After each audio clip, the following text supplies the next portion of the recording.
नमस्कार प्रिय बंधुओं, आप सभी का हमारे YouTube चैनल में बहुत बहुत स्वागत है। आज के इस वीडियो में आप श्रवण करेंगे श्रावण मास के कृष्ण पक्ष की कामका एकादशी व्रत की कथा। चैनल पर नए हैं, चैनल को सब्सक्राइब कर लें। कमेंट में जय श्री कृष्णा जरूर लिख दें। तो एक बार प्रेम से कहिए, बोलिए विष्णु भगवान की जय, एकादशी महारानी की जय। बंधुओं, धर्मराज युधिष्ठिर ने बड़े विनीत भाव से भगवान श्री कृष्ण से प्रार्थना की, भगवान मेरी इच्छा श्रावण मास के कृष्ण पक्ष की एकादशी के महात्म्य के विषय में कुछ जानने की है। कृपया बताकर मुझे कृतार्थ कीजिए। बताइए इसका नाम क्या है और किस प्रकार इस एकादशी का व्रत किया जाता है।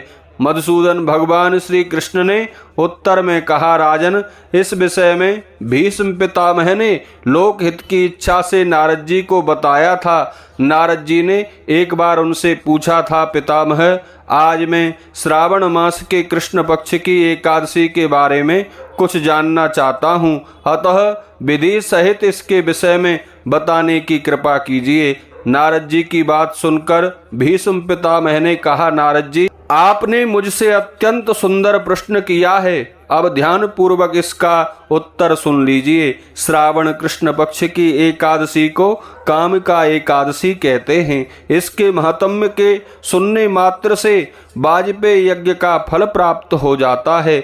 जो इस एकादशी की कथा को शांत और श्रद्धा भक्ति से श्रवण करते हैं, भगवान नारायण की कृपा उसे प्राप्त हो जाती है। इस एकादशी के व्रत में शंख चक्र गदा को धारण करने वाले भगवान विष्णु की पूजा होती है।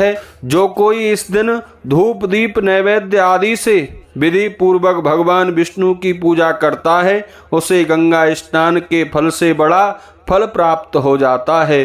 भक्ति पूर्वक विष्णु भगवान की पूजा करने से वही पुण्य फल प्राप्त होता है जो सूर्य या चंद्र ग्रहण के अवसर पर केदारनाथ और कुरुक्षेत्र में स्नान करने से मिलता है। जो फल समुद्र और वन सहित पृथ्वी का दान करने से और सिंह की बृहस्पति में गोदावरी नदी में स्नान करने से प्राप्त होता है, विष्णु भगवान की पूजा करने से उससे भी अधिक पुण्य फल प्राप्त होता है। भगवान के पूजन से वैसा ही फल मिलता है जो व्यतिपात योग में गंडकी नदी में स्नान करने से मिलता है।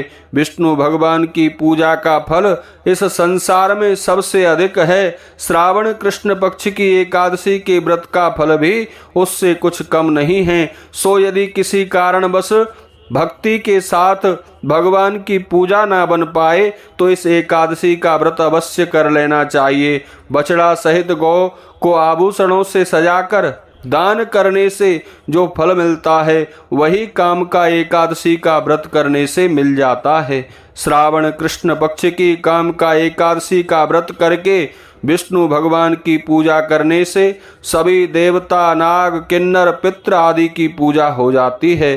अतः पापों से भयभीत व्यक्तियों को विधि विधान के साथ यह व्रत करना चाहिए। संसार सागर में डूबे हुए और पापों में फंसे हुए लोगों को इस कष्ट से बचने के लिए इस एकादशी का व्रत सबसे अच्छा उपाय है। संसार में इससे अच्छा अन्य कोई दूसरा उपाय नहीं है। भीष्म पितामह ने आगे कहा, नारद जी, भगवान स्वयं अपने मुख से इस बात को कहते हैं कि आध्यात्मिक विद्या के चिंतन मनन से जो फल प्राप्त होता है वही फल कामका एकादशी के व्रत करने से प्राप्त हो जाता है। इस व्रत के पुण्य के प्रभाव से प्राणी को मृत्यु के समय यमराज भयभीत नहीं करता। इस व्रत के प्रभाव से बुरी योनि में भी जन्म नहीं लेना पड़ता, वह स्वर्ग का निवासी बन जाता है। कामका एकादशी के दिन जो प्राणी भक्ति भाव के साथ तुलसी से भगवान का पूजन करते हैं वे संसार में रहते हुए भी इससे इस प्रकार अलग रहते हैं जैसे कमल का पुष्प जल में रहते हुए भी जल से अलग रहता है। तुलसी से भगवान की पूजा करने का फल बहुत से सोने और चांदी के दान से भी अधिक होता है। भगवान रत्न मोती मणि आदि आभूषणों से उतने प्रसन्न नहीं होते जितने तुलसी से पूजा करने से होते हैं।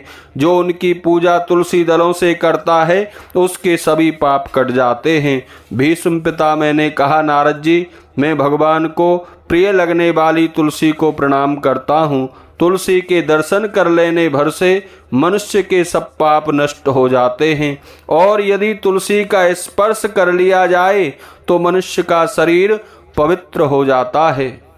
तुलसी मिश्रित जल से स्नान करने वाले पुरुषों को यम यातनाएं सहनी नहीं पड़ती। जो लोग भक्ति के साथ भगवान के चरणों में तुलसी दल अर्पित करते हैं उन्हें मोक्ष प्राप्त हो जाता है। काम का एकादशी को जो लोग रात्रि जागरण और दीपदान करते हैं उनके पुण्य का वर्णन करने की सामर्थ्य तो स्वयं चित्रगुप्त में भी नहीं है। जो मनुष्य एकादशी के दिन भगवान के सामने दीपक जलाते हैं उनके पितृ स्वर्ग में अमृत का पान करते हैं।